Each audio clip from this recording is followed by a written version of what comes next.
بسم اللہ الرحمن الرحیم۔ نبیلہ وائس سینٹر میں دل کی گہرائیوں سے خوش آمدید اور پیار بھرا السلام علیکم، اور آپ سب کو میری طرف سے دل کی گہرائیوں سے عید مبارک۔ اللہ پاک آپ کو زندگی کی تمام خوشیاں عطا فرمائے، آمین۔ حقیقت پر مبنی ایک دلسوز کہانی، جس کے پس منظر نے ایک شخص کی زندگی کے مقصد کو ہی بدل دیا۔ ایک شخص بہت عجیب تھا جو ہر کسی سے کہتا تھا کہ آپ دعا کرو کہ میرا خاتمہ ایمان پر ہو۔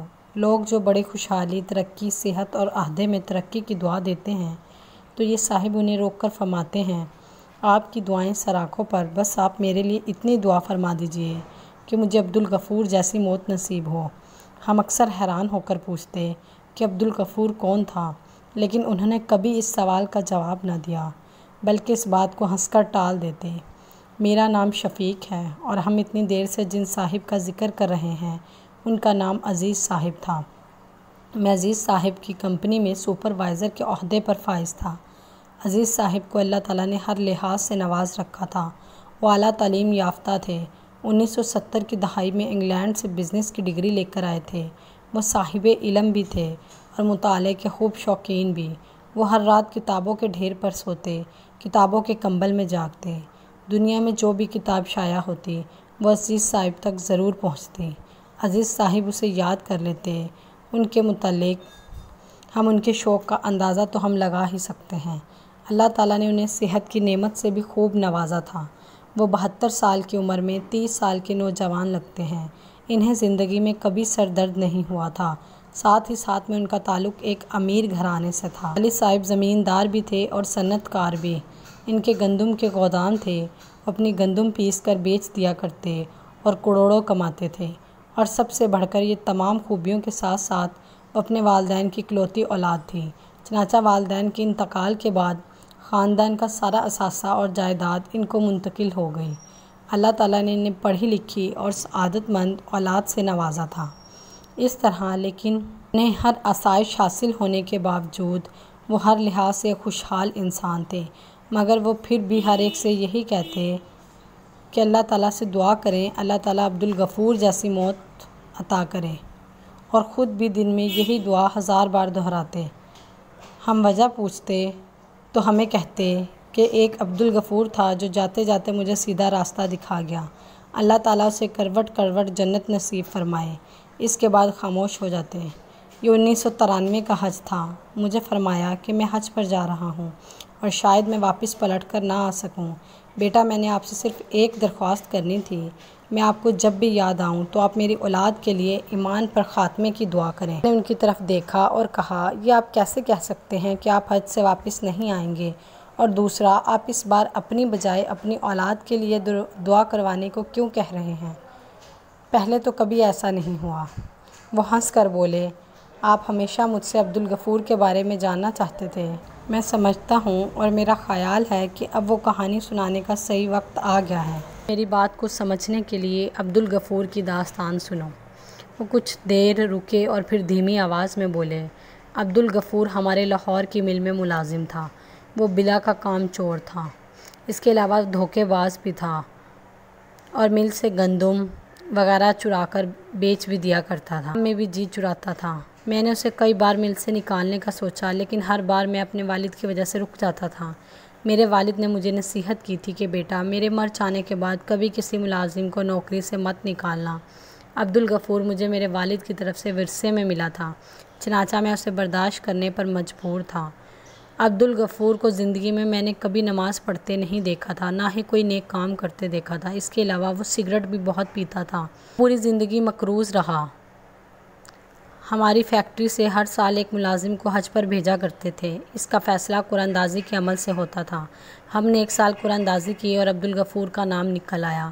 ہم نے اسے حج کی پیشکش کی، لیکن اس نے انکار کر دیا۔ ہم لوگوں نے اسے بہت سمجھایا لیکن وہ نہ مانا۔ پھر ہم نے ایک دوسرے ملازم کو بھیج دیا۔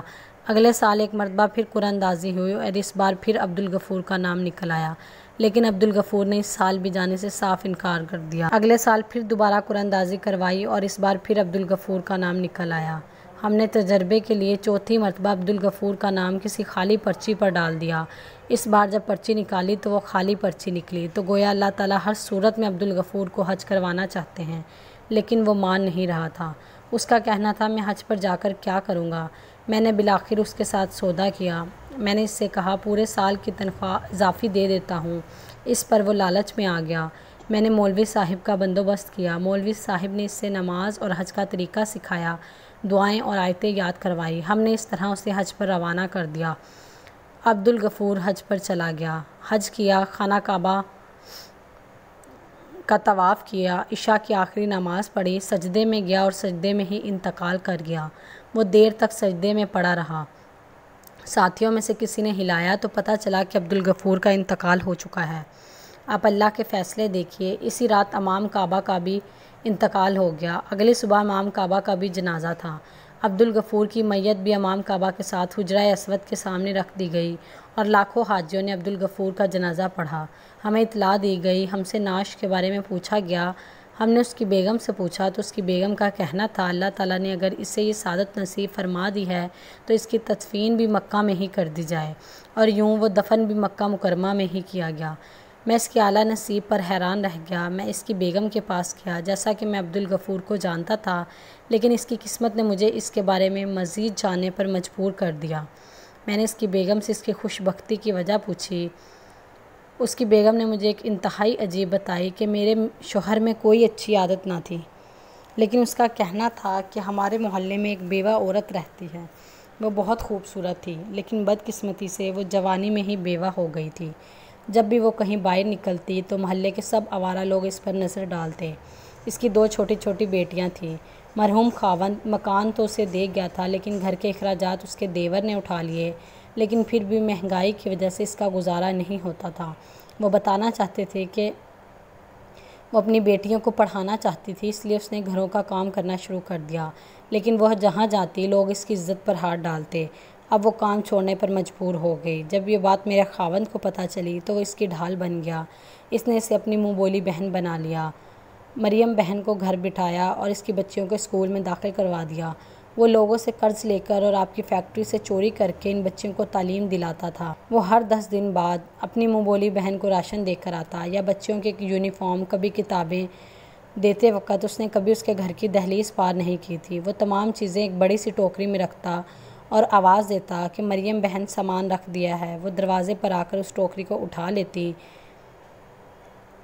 اور وہ مریم بہن ٹوکری اٹھاتے ہوئے ہمیشہ یہی دعا دیتی اور کہتی جا میرے بھائی، اللہ تمہارا خاتمہ ایمان پر کرے۔ ہمیں یہ دعا عجیب لگتی تھی، لیکن ہم چپ رہتے۔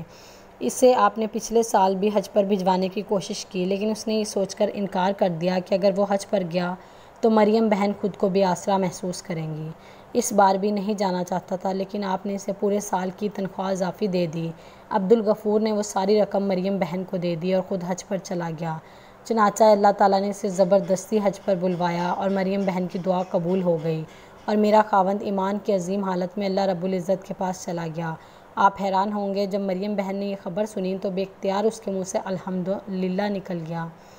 وہ کچھ لمحے رکے، سانس لیا، گویا اس داستان کے بعد حیران رہ گئے۔ اس کے بعد مریم بہن کے گھر گیا اور اس کے خاندان کی ذمہ داری اٹھا لی، اور عبدالغفور کی بیوہ مریم بہن اور اپنے تمام دوستوں سے درخواست کر رہا ہوں کہ آپ میرے لیے بھی دعا کریں کہ اللہ مجھے عبدالغفور جیسی موت نصیب فرمائے، اور خود کئی مرتبہ ایمان پر خاتمے کی دعا کرتا ہوں۔ میں نے زندگی میں کبھی حج نہیں کیا۔ میں 15 سال سے عبدالغفور کی طرح بلاوے کا انتظار کرتا رہا۔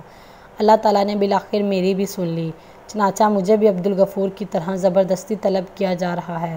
مجھے یقین ہے کہ اللہ تعالیٰ مجھے عبدالغفور جیسی موت عطا فرمائیں گے۔ وہ اٹھے اور خوشی کے آنسو پہنچے اور مجھے سینے سے لگایا اور اپنے بیڈ روم میں چلے گئے۔ چند روز بعد عزیز صاحب حج پر تشریف لے گئے، حج کیا، مدینہ منورہ تشریف لے گئے، عشاء کی نماز کے لیے مسجد نبوی چلے گئے، سجدے میں سر رکھا اور سجدے کی حالت میں ہی ان کی روح پرواز کر گئی۔ وہ جنت البقیع میں صحابہ کرام رضوان اللہ علیہ اجمعین کی قربت میں دفن ہوئے۔ اللہ تعالیٰ نے انہیں بھی عبدالغفور جیسی موت نصیب فرمائی۔ محترم عزیز دوستو، اس کہانی سے ہمیں 2 سبق ملتے ہیں۔ پہلا یہ کہ ہمیں کسی کی ظاہری شکل اور ظاہری عمل دیکھ کر رائے قائم نہیں کرنی چاہیے جب تک حقیقت سے ہم آگاہ نہ ہو جائیں۔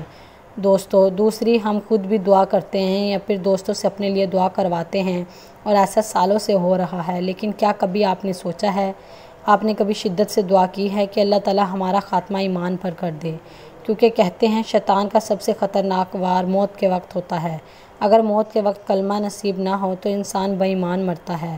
ہم نے جتنی بھی نیکیاں کی ہیں، جتنے اچھے کام کیے، جتنی نمازیں پڑھی، جتنے روزے رکھے، جتنے حج کیے، ان سب کا دار و مدار ہمارے خاتمے پر ہے۔ اگر ہمارا خاتمہ ایمان پر ہوا تو ہم کامیاب، لیکن اگر ایمان پر نہ ہوا تو سوچیے آگے کیا ہوگا۔ اس لیے عزیز دوستو، دعائیں ہم مانگتے ہیں، لوگوں سے کہتے ہیں ہمارے لیے دعا کرو، ہمارے حالات بدل جائیں، لیکن ہمیں موت کے وقت کے لیے دعا کرنی چاہیے۔